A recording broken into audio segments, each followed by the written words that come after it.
shows of Texas, then go up to the Midwest and into the Great Lakes area, play shows up there, and drop down through Ohio, upper and lower Sandusky, all those aside, and come down into West Virginia and go across and play in a little town called Thomas at the Purple Field. That is about 35 minutes from where I live now. That's how I found that area. One year I was coming through there, this has been back about 2008 or 9, and there was a fellow that would come see me every year when I made my stop. I lived there in Thomas, but he was a snowbird. He would get out of there and go south when it got cold. I was late coming through this year. I didn't get there. I was usually get there sometime late July or early August. I was late September getting there. John was there, and we talked before the show. He says, man, I'm sure glad to see you because I need to get out of here.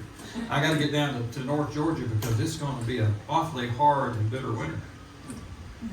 Now, you know, I watch AccuWeather 6, and those guys very rarely know what the hell they're talking about.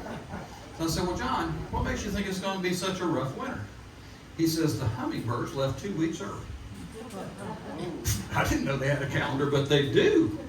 Those suckers, if they change their routine, you better pay attention. And he was right. It was a bad winter that year. But you know, you say something like that to a songwriter, something's going to happen. This is called When the Hummingbirds Return.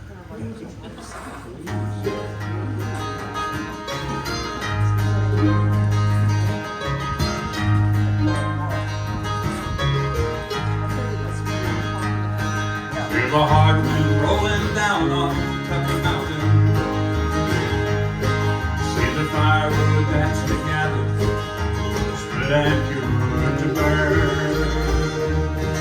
It's cold and bitter season, just pieces on your leaving. I'll see you when the hummingbirds return.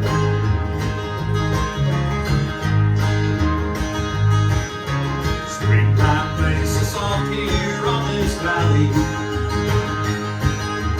Gentle little summer breezes seem to satisfy all the earth. When the river's edge is freezing, it puts you in the mind believing I'll see you when the hummingbird return.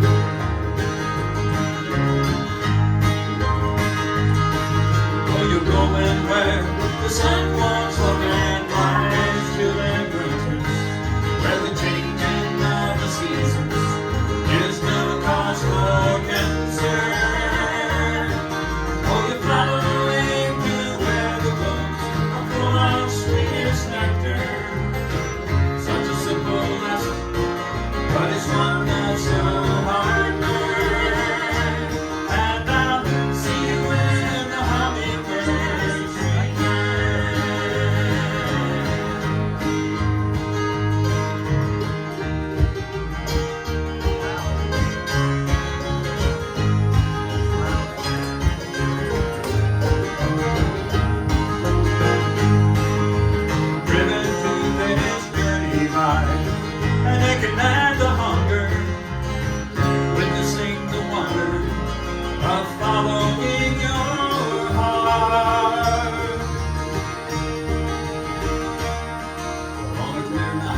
about to give you a glimpse inside the irresponsible and nefarious private life of the songwriter Doug Spears. Today, April 21st, 2024, is my 40th anniversary.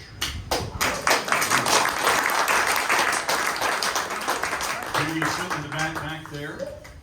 I told her that, darling, on our 40th wedding anniversary, I'm going to be booking a gig. I do not know if I'm going to make it to 41 or not. We shall see. You know, if you travel around the country playing music, you tend to miss things and be gone times you shouldn't be, and invariably you do things or say things that you shouldn't. And I don't write a lot of love songs. I really don't, because you listen to the radio, everybody writes love songs. It's just, there's so many of them out there, I don't really feel the need to contribute to that body of work. But occasionally, if you've done something particularly stupid, you must write a love song in order to get copies of the new keys to the house when you get home. I doubt that was the reason for this, but back in the early 90s, I wrote this for my wife, Judy, and wanted to play it today. I don't play it very often, so if I screw up or get emotional, that is just the way it goes. But this is called It Must Be You.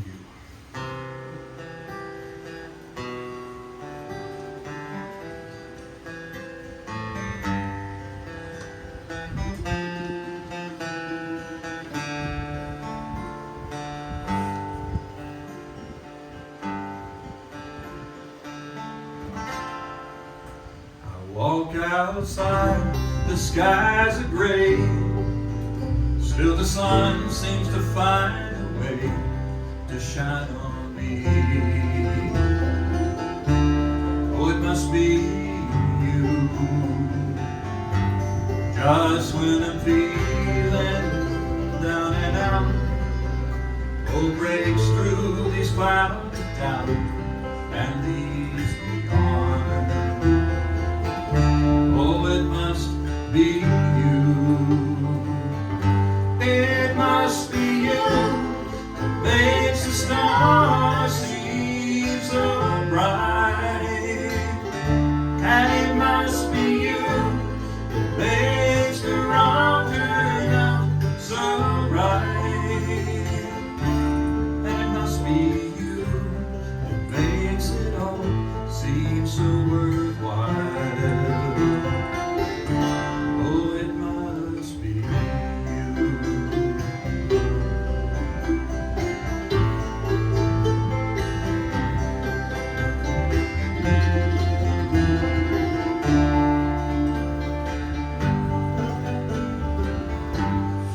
When I don't think that I can, something takes me by the hand and pulls me through. Oh, it must be you, just when I'm lost and so afraid, a gentle voice calls out my name and guides me home. It must be you. It must be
Blacktop Road?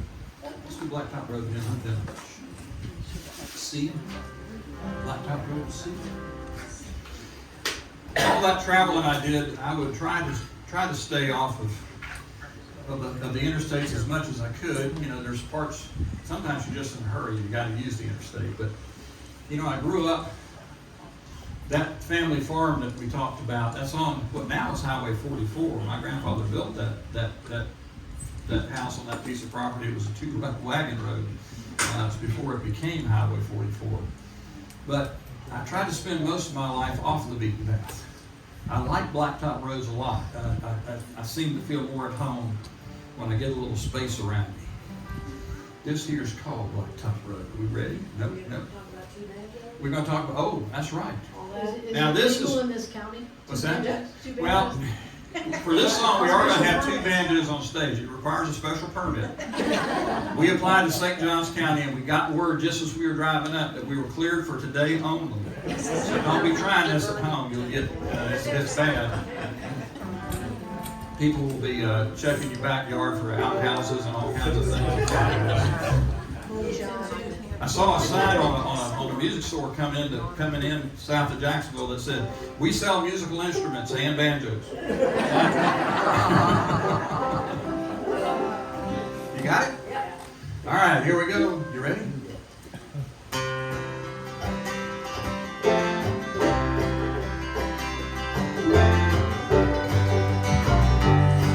I love an old gray pickup on the blacktop road, where there's nothing borrowed, nothing old, where the pine trees whisper to the sundown breeze, how it breathes the hungry soul inside of me, like a blacktop road.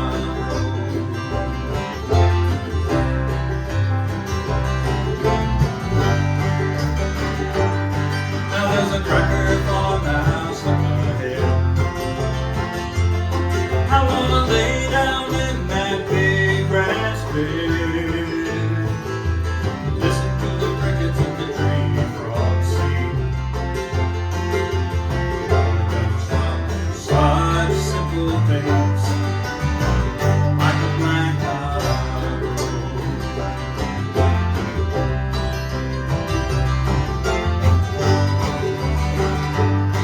Oh, there's so many more miles to be run, so many more songs to be sung down this blacktop road.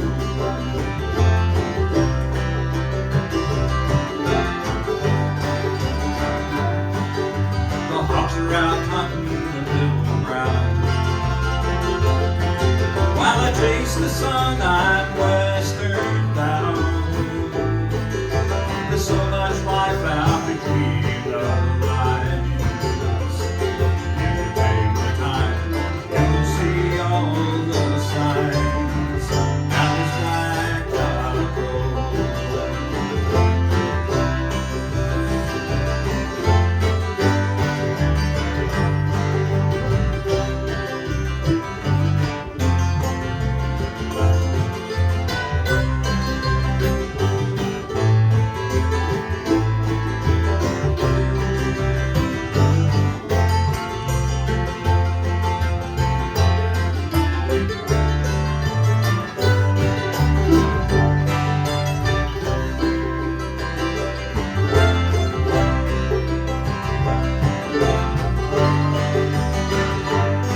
Oh, there's so many more miles to be run, so many more songs to be sung down this blacktop road.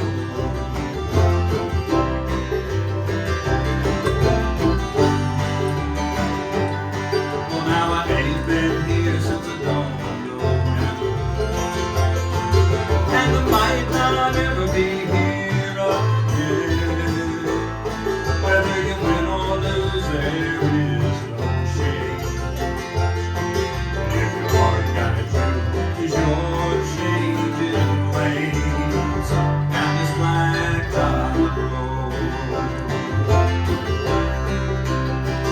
Down the blacktop road.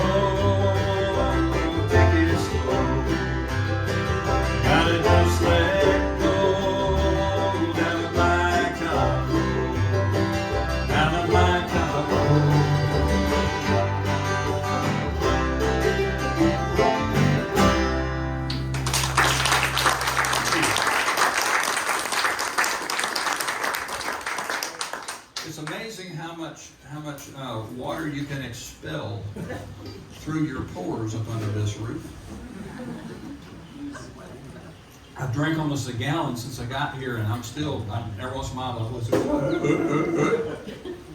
it's like going through puberty at 68, but without all the good stuff, you know. Wow. You know, yeah, they got it. He's always trying to help. You know, as I don't like saying I'm getting older. Doesn't it feel undignified? I'm just not going to say anymore. From now on, I am getting more annually experienced. Sounds a lot more dignified. Sounds like I need a raise. As we become more annually experienced, we start losing things. And I'm not talking about hair and hearing and that kind of thing, although we lose those too. We lose people. I mean, I was fortunate enough to know two of my great-grandmothers and got to spend time with them, lost them, and of course have lost my grandparents, uncles and aunts. We might lose a brother or sister, lose our parents, brothers, sisters, and some of us, my parents lost both of my younger brothers, had to bury both of their two youngest sons. I didn't know how they lived through that. The youngest was a toddler when he died, and it was extremely difficult. And I just didn't know how they coped with that. And then about 2007, Judy and I lost our youngest son. And I learned that you don't get over it, you learn to live with it. Now, I don't know about all of y'all. I know all of us have gone through those losses. We've all gone through them. It's just part of life. But when I go through one of those that's terribly, terribly difficult, the same thing always comes up. I always think, I wish I'd have said I love you one more time. Or I wish that trip we kept talking about that we never did. Oh, I wish we'd have taken that. I wish that time that we fought and I said that horrible thing, I just wish I could take that back. It's always, I wish.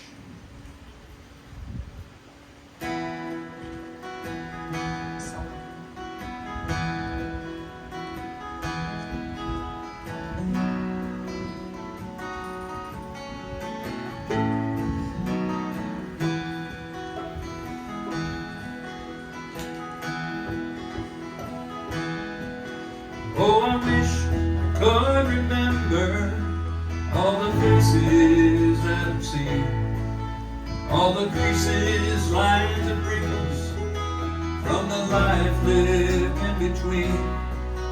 But you know I do remember every shade of your smile, a smile both joy and sadness, so hard to reconcile.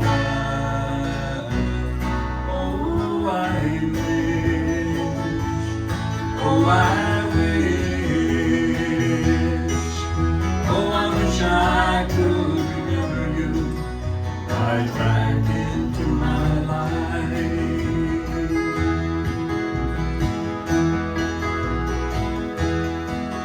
And I wish I could remember all the voices that I've heard, voices singing from the heart with strong and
that I love you more than I ever thought I'd dare.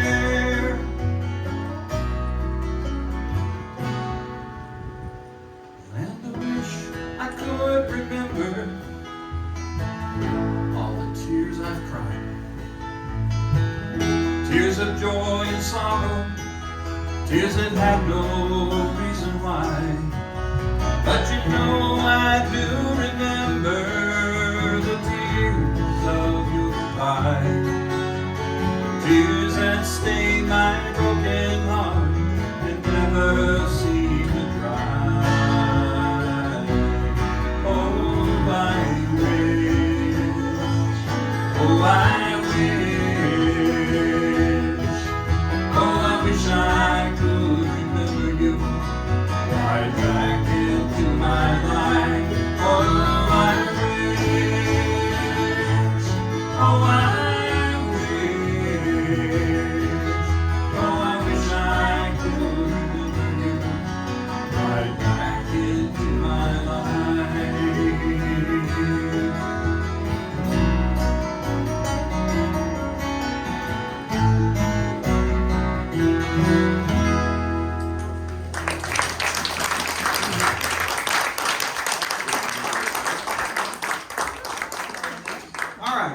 We're gonna bring the mood back up now in true folk fashion with a disaster song. You know, we got past this past year without one of them big, ugly, windy things coming through here and giving us too much trouble. Every year we kind of hunker down after June and kind of wait and see what's going to happen. It's just part of living in Florida. It keeps a lot of people from moving down here, which I appreciate, but these days, I sit up in West Virginia and just kind of watch the news and tell my sons-in-law, and say, well, time to put them shutters up, boys, get on over there. Hey, it's a good deal. I like this. Back in 2004, Judy and I and our kids lived in Orlando. I can't explain why. I don't know why. I lived here for 35 years and I cannot for the life of me figure out why that was. But Orlando 2004 was where X hits the spot, man. We got hit with 3 inside of 60 days. It had us without power for most of that time. And I learned every trick in the book about running the whole house off a little bitty gas generator. It was quite an exercise. Now the next year, we all held our breath as we watched that big old Bertha Hurricane Katrina blow through the Gulf and slam into the Gulf Coast. And I always make sure I say Gulf Coast because the news for that had you believe really that it just hit New Orleans, and that wasn't the case. It was the entire Gulf Coast, and it was devastating for the whole span. And you looked at what happened, you wondered, why did we know better than that? All right, who's got their phone on? That's an extra charge. There's an upcharge. There was a finger pointing over. But you wonder how that could happen. I tried to write a song about Katrina, like a lot of songwriters, and I didn't have any really decent idea. Everything was too maudlin or been done before, so I put it away. But a few months later, or a year or so later, I picked up a book on the history of hurricanes in Florida.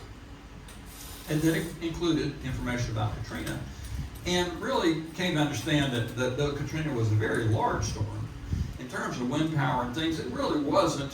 It was a strong storm, don't get me wrong, but it didn't quite make the top 10 of hurricanes that ever hit the North American continent. Even Andrew flattened South Florida back in the 90s. It was number 5. It barely made the top 5. As it turns out, Katrina hit the Gulf Coast, missed it by 2 days. 2 days short of exactly the 70th anniversary of the most powerful hurricane to ever hit the North American continent. That hurricane hit on Labor Day of 1935 in what is now Islamorada Key. Back then it was upper and lower Matagumbi Key. Much like Katrina, there were people situated there that had no way to fend for themselves. They needed help, they needed warning, they needed help getting out of there. There were 450 World War I vets camped there in plywood shacks with tin roofs. building the overseas highway as part of the New Deal. Oh, wow. And there they sat, and just after midnight, start of Labor Day 1935, here comes this storm out of the southeast. It was bearing sustained winds. I'm not talking gusts, I'm talking sustained winds of over 200 miles an hour. Storm surge over 18 feet at a place that is 16 inches above sea level. Do the math. Ernest Hemingway drank with these guys on the weekends down in Key West. They would go down and hang out in the bars with Hemingway because he was a World War I vet as well. These were his drinking buddies, and he came up in his boat to try to find survivors, and all he found was bodies. So he wrote articles in the New Yorker and Vanity Fair magazines and got an investigation started. Remember how we did that with Katrina too? All this furor, we're going to investigate, see how this could have happened. And just like Katrina, it took about 2 months for something involving money to come up, and they forgot all about it and went off to other things. But it's just interesting how we don't learn from history. You think we would? But that hurricane that came ashore back then, before we named hurricanes, there's a monument down there now to those World War I vets. And in that monument, you'll see that we now remember that hurricane as Hemingway's hurricane.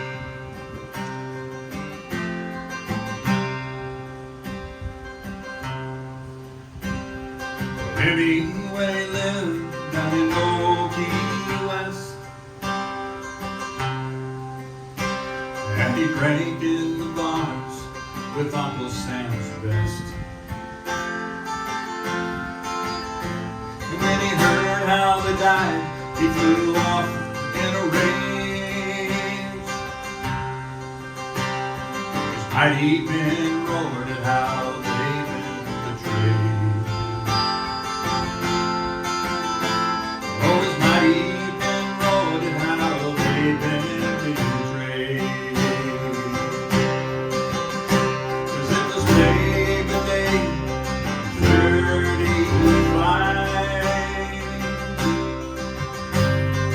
Pressure was falling on the rising tide. South by southeast, great wind of no name. Remember now is Hemingway's hurricane. Remember now is Hemingway's hurricane. Now who left you there and who knows why?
started rising, and pretty soon there was something blowing, and people out there were getting oat stuff rained all over them. It looked kind of dire there for a moment. I was hoping that we didn't summon up the evil. You know, I had Ron and Barry grace us with a song. Liz and Lon, can you throw one in for us? Got one. You got her? Yeah.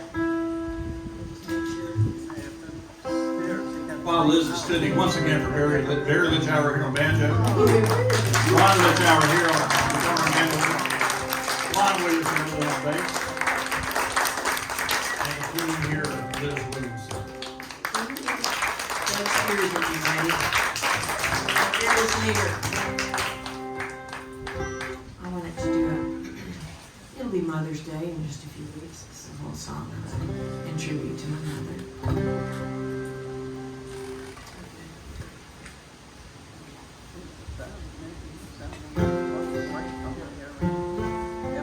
Keep talking.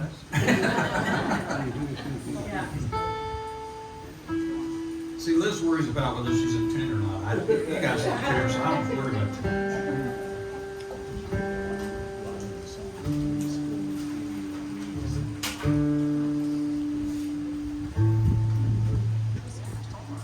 We tune because we care. Some more than others. That's okay. It's all working. While I have a moment, I just wanted to thank Paul Garfinkel once again for having us here at this beautiful live day. Thank you. It's a real honor to be back here, and we appreciate it very much, what it takes to make this happen. Thank you, everyone, for being here with us.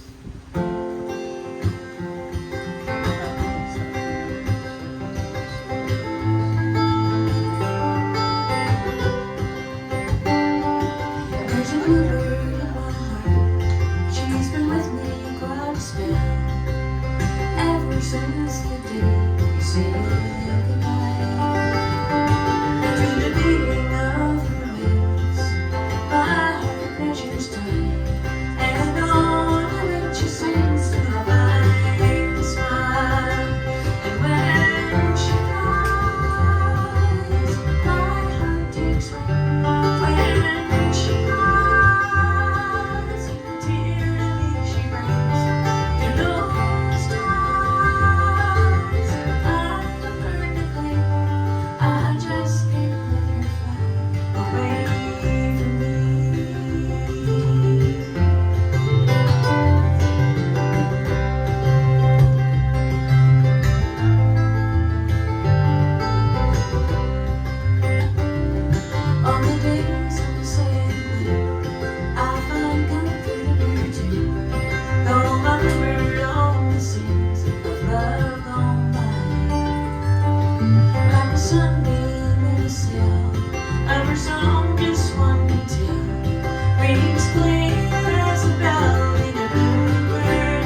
sky-colored wings teach me to fly,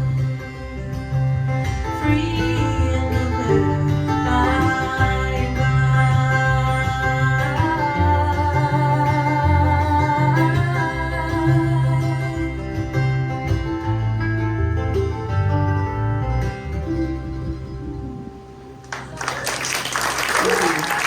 Ronnie McCallum.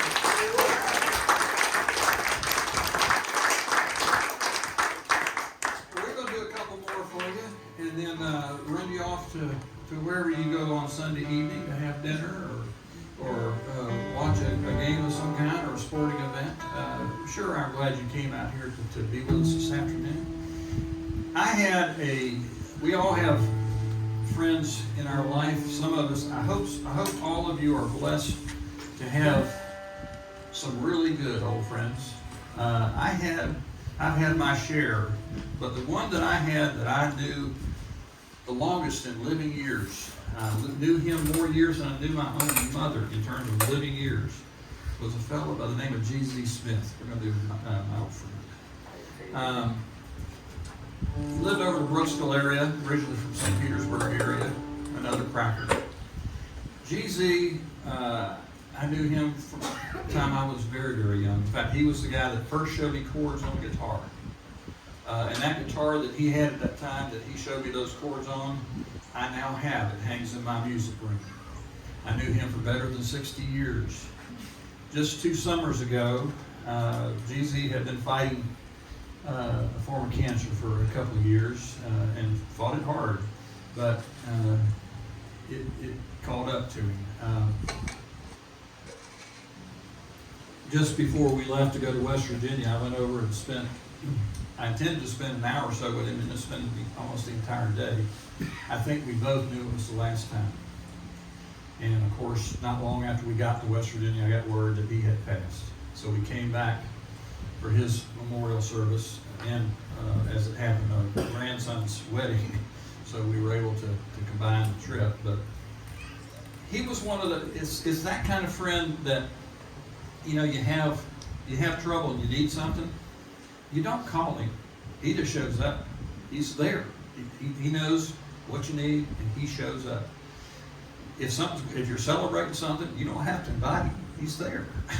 It's just that kind of friend. I hope everybody has one. He was certainly the example of that.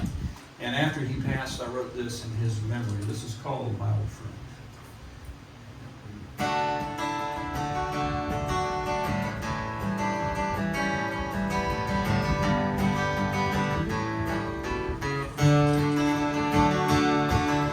Well, I recall the times we laughed when clearly we should not.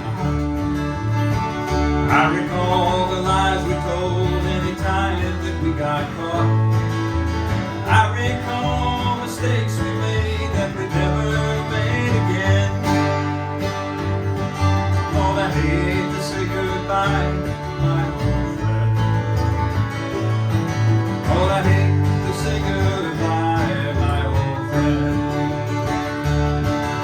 Well, I recall the good times and fishing in the rain. I recall you always there through the sorrow and the pain. I recall the whiskey we shared now and then. Lord, I hate to say goodbye, my old friend. Lord, I hate to say goodbye, my old friend. Old friends don't need an invitation. Old friends don't wait for you to ask. Old friends always know just what you're thinking. Old friendships so much more than just go past.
see the end. Lord, I hate to say goodbye, my old friend. Lord, I hate to say goodbye, my old friend. Lord, I hate to say goodbye, my old friend.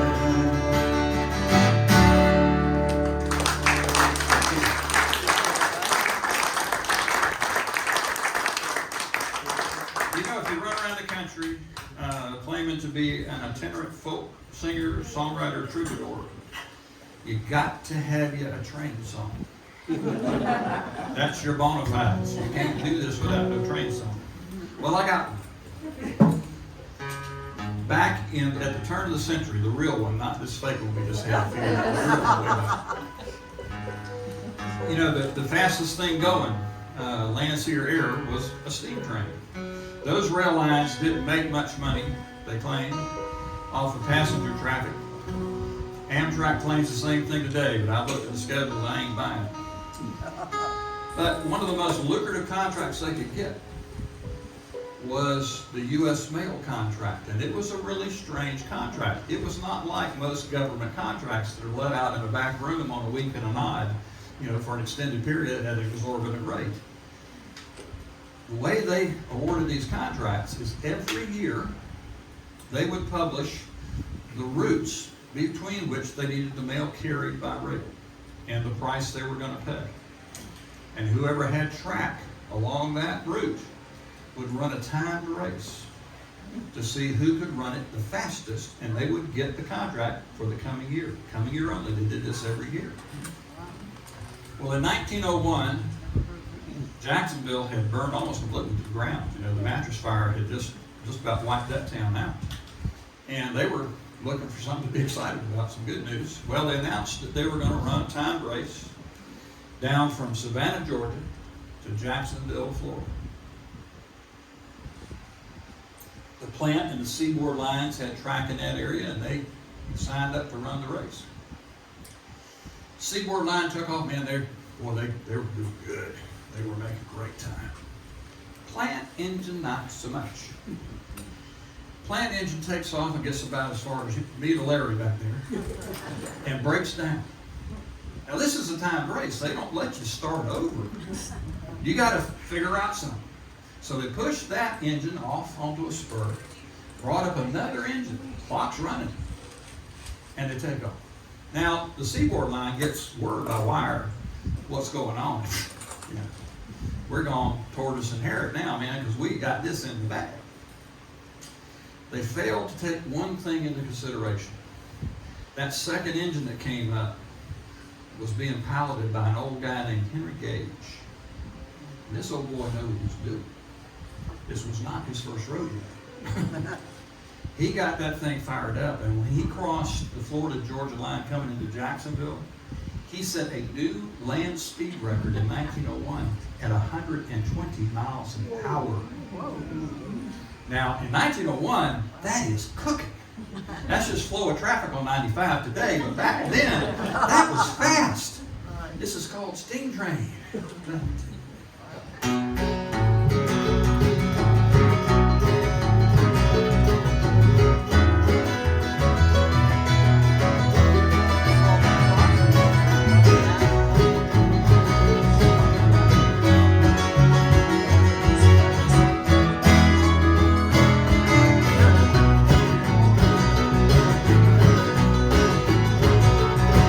Well, in 1901, the steam train was still working.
shower here on mandolin and guitar.